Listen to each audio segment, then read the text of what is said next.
Thanks for joining us from the Ohio AgNet. Voice you know with the News You Trust studio, sponsored by Grain Equipment Company, where innovation meets execution. I'm Dale Minyo. At my studio yesterday, we ranged from about 44 to 48 degrees. Winds got to 35 mile an hour, and we even had some sleet late in the afternoon. So planting season is going to be a little bit. As we look at other notes, powered by soy biodiesel, tomorrow for midday, I'll head over to Cambridge, Ohio. We'll talk with the folks at Farm Credit Mid-America and preview the upcoming Fight to Hunger Stock the Trailer program. Well, USDA on Monday announced the department is repackaging the $3.1 billion partnership for Climate Smart Commodities program, with the 135 or so conservation programs continuing under a new name if grant recipients ensure that the bulk of their funds flow to farmers. After freezing the funding for the $3.1 billion partnership Climate Smart Commodities program, USDA on Monday announced the program is being canceled, but grant recipients can continue under a new program called Advancing Markets for Producers, or AMP for short. Grant recipients will need to ensure 65% of their federal dollars they're receiving go to farmers. USDA stated the Partnership for Climate Smart Commodities underwent a thorough line-by-line review of the individual contracts, and it became clear that the majority of the projects had sky-high administration fees, which in many instances provided less than half of the federal funding directly to farmers. USDA, again, will rename the Partnership for Climate Smart Commodities into Advancing Markets for Producers, or AMP. And under the AMP program, USDA will review existing grant agreements based on three priorities. A minimum of 65% of federal funds must go to producers. Grant recipients must have enrolled at least one farmer and made at least one payment to a producer before the end of 2024 calendar year. Select projects may continue if it is demonstrated that a significant amount of the federal funds awarded will go to farmers. USDA stated. The news release also said, we continue to support farmers and encourage partners to ensure their projects are farmer-focused and reapply to continue work that is aligned with the priorities of this administration. With this action, USDA is cutting bureaucratic red tape, streamlining reporting, lowering the paperwork burden on producers, and putting farmers first. Ag Secretary Brooke Rollins has made it clear she does not support programs focused on climate change. Rollins reiterated her stance in a news release on Monday. The Partnerships for Climate Smart Commodities initiative was largely built to advance the Green New Scam, as she called it, at the benefit of NGOs. Not American farmers, Rollins said. The concerns of farmers took a back seat during the Biden administration. She said, during my short time as secretary, I have heard directly from our farmers that many of the USDA partnerships are overburdened with red tape, have ambiguous goals, and require complex reporting that push farmers onto the sidelines. We are correcting these mistakes and redirecting our efforts to set our farmers up for an unprecedented era of prosperity, she said. Today's weather brought to you by Seed Consultants. Simply better performance online at seedconsultants.com. Here's the forecast. We've got a dry day for midweek, but not quite as cold as yesterday. I'm Chief Meteorologist Ryan Martin with a look at that Ohio Ag Weather Update. Here's what's going on. Better sunshine today. That's going to help on temperatures a little bit, but also we're starting to see south flow develop, maybe not right away, but probably mid to late afternoon here today. And that's going to help our temperatures moderate as well. Big temperature moderation tomorrow, but it's ahead of our next weather system. We don't see moisture tomorrow night. I think our activity here on Friday is going to be limited to the northern part of the state overnight, Friday night through Saturday. That's where we see central and southern parts of Ohio getting wet. So, yeah, you've got several more dry days back to back to back here, which is a good thing. That Friday night through Saturday time frame is going to be probably a quarter to 3/4 of an inch of moisture on the way. We'll take a pause for Easter Sunday, and then for overnight Sunday night through Monday, we have another frontal boundary coming through. 1/4 to 3/4 of an inch of rain out of that one as well. Take a few days pause, and rains are back at midweek next week, Wednesday into Thursday. Another slight pause, and we have a weekend of the 26th and 27th. That's going to be, a little bit damp as well. That's the way your forecast is stacking up. I'm meteorologist Ryan Martin. And thanks, Ryan. Warmth continues to rule the globe. The March Global Climate Report from NOAA, National Centers for Environmental Information, finds that the March global surface temperature was 2.36 degrees Fahrenheit above the 20th century average of 54.9 degrees Fahrenheit. That makes March 2025, the third warmest March on record. The NCEI Global Annual Temperature Outlook notes there is a 6% chance that 2025 will rank as the warmest year on record. Land and ocean temperature rankings in the much warmer than average and record warmest categories were dominant around the world in March. Summary highlights for the report include temperatures were above average over much of the globe, notably in the Arctic. There were a few regions where temperatures that were much below normal, including central Canada and eastern Asia.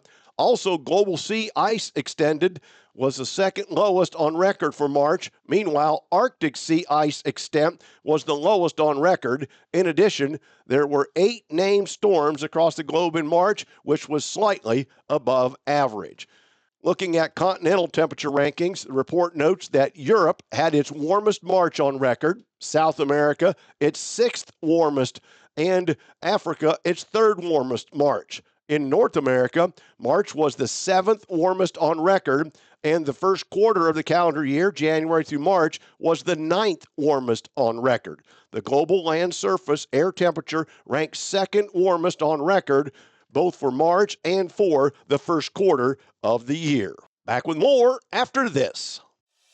Soybeans are a game changer for Ohio's pork industry. Pigs thrive on soybeans' perfect blend of protein and energy, helping hogs nationwide devour the equivalent of 292 million bushels of soybean meal annually. Ohio is number 7 in pork production, contributing to the billions of pounds of pork enjoyed by families across the nation each year. From sizzling bacon to barbecued ribs, soybeans power the farms that feed families. Brought to you by Ohio soybean farmers and their checkoff. Every time you use biodiesel, you're fueling more than your engine. You're investing in Ohio's farmers, reducing emissions and creating cleaner air for all of us. Did you know biodiesel adds 13% in value to every bushel of soybeans grown? That's good for farms, good for families, and good for the future. Drive with purpose. Choose biodiesel. Learn how at soyohio.org. Let's check in with Joel Norwood. Time for our weekly Buckeye Temp Tracker, where we're looking at the soil temperatures across the state. And this report brought to you by B&A Genetics, real service, real results. Let's go through the latest numbers, starting in Perry County, where we saw our corn stalk field we're keeping track of at 51 degrees. The bean stubble field, 53 degrees. Mercer County, the corn stalk field there, 56 degree soil temperature, bean stubble 57. Fayette County, corn stalk field at 50 degrees Fahrenheit, bean stubble at 52 degrees. And Morrow County seeing corn stalks and bean stubble soil temperatures 50 degrees. Things definitely warmer than last week, but really right in line with the first week of the Buckeye Temp Tracker, back on readings from April 1st. As we look at the trends, last week was about across the board 20 degrees lower than our first readings and this week's readings. So heading in the right direction for planting. That's your Buckeye Temp Tracker, thanks to B&A Genetics. I'm Joel Norwood reporting. And thanks, Joel. Oil future prices softened Tuesday morning on demand concerns after the IEA slashed its 2025 global demand growth forecast by 300,000 barrels per day to be a mere 730,000 barrels per day. The agency cited escalating trade tensions having negatively impacted the economic outlook as the reason for the sharp downward revision. OPEC's oil market report from April, released Monday, lowered global demand growth expectations for this and next year by 150,000 barrels per day, each to 1.3 million barrels per day and 1.28 million barrels per day, respectively. The WTI and ICE Brent fell by 23 cents to $61.30 a barrel and $64.65, respectively. The U.S. dollar index gained 0.003 points to 99.4.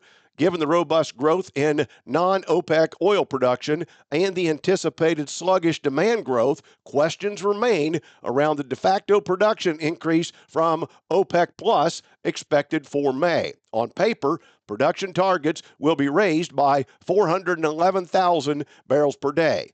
The IEA and OPEC joined the EIA in highlighting the large degree of uncertainty in their forecast given the unclear outcome of trade negotiations. AmeriHealth Caritas Ohio is your Medicaid plan for more. More benefits, more rewards. We know that good health means more than just seeing a doctor when you're sick. Eligible members can receive extras like home-delivered meals and family essentials, like baby carriers and kids' school supplies. Members can even earn rewards for playing mobile health trivia games. Learn more at AmeriHealthCaritasoh.com and call the Ohio Medicaid Consumer Hotline at 1-800-324-8680 to choose AmeriHealth Caritas Ohio. Today's market analysis is brought to you by the Louis Dreyfus Company, excited to be building the newest state-of-the-art soybean crush facility in Upper Sandusky, Ohio.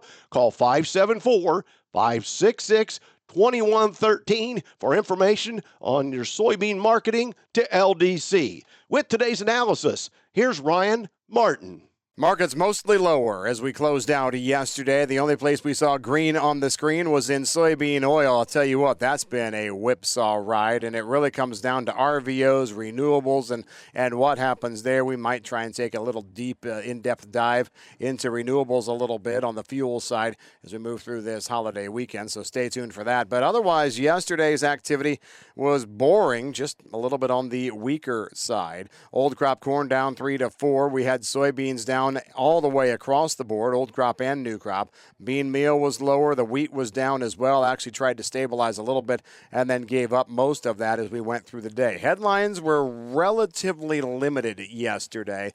There wasn't a lot for the market to get too super excited with as we move into the longer term part of the forecast and the marketing forecast. Everybody is talking acres. We did hear some folks in the field to our west across parts of Indiana, Illinois, and Iowa. I don't think they were huge numbers, and the crop progress report that came out on Monday kind of backed that up. It was not anything that was too super exciting or worth talking about, but harvest, or rather planting progress, is going to become a bigger issue going forward. Now that we're bumping up against the April 20th window, a lot of times we're looking at that April 20th to May 10th time frame as a key area for planting. So I think that's going to be the main story going forward. Otherwise, tariffs are still out here being talked about. Folks starting to doubt that individual trade deals can get done with all the countries that want to talk in the next 90 days. That doesn't even get China off the back here. China right now getting all of their needs met out of Brazil. They continue to buy large quantities of beans going all the way into our fall harvest season.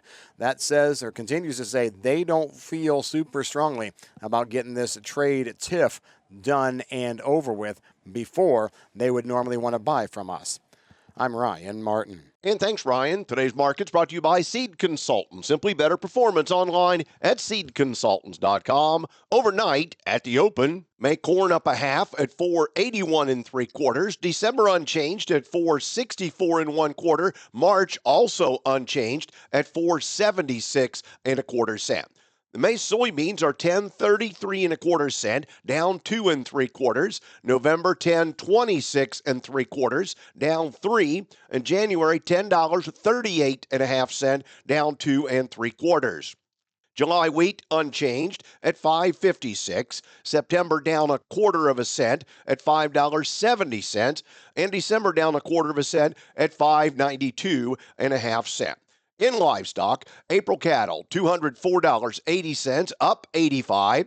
June, $199.80, up 72. The August is up $1.02, trading at $196.85. May lean hogs up 25 cents at 88.20. June up a nickel at 95.17. July 95.47, down 2 cents.